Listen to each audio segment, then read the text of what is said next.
Struktura e bizneseve të reja tregon shumë për modelin ekonomik të një vendi.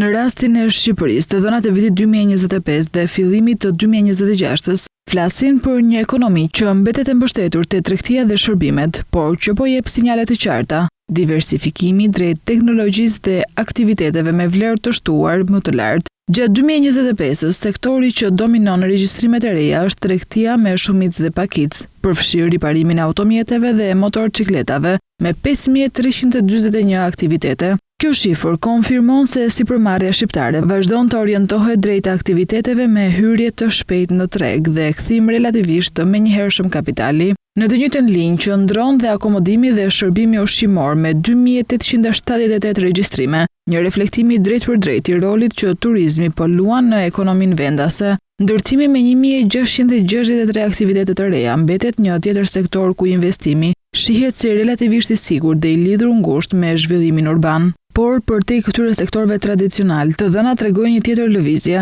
Aktivitetet profesionale, shkencore dhe teknike regjistrojnë 1645 biznese të reja, ndërsa informacioni dhe komunikacioni arrin në 1547 regjistrime gjatë 2025-s. Këto shifra sugjerojnë një rritje të sektorit të teknologjisë dhe shërbimeve të specializuara, duke reflektuar një orientim gradual drejt ekonomisë së dijes. E njëjta panoramë shfaqet edhe në muajt e parë të 2026-s. Tregtia kryeson me 546 regjistrime, e ndjekur nga akomodimi dhe shërbimi ushqimor me 261, ndërkohë aktivitetet profesionale, shkencore dhe teknike arrin në 210 regjistrime, ndërsa informacioni dhe komunikacioni në 154, një tregues se interesi me sektorët me bazë teknologjie nuk është episodik, por në vijimësi.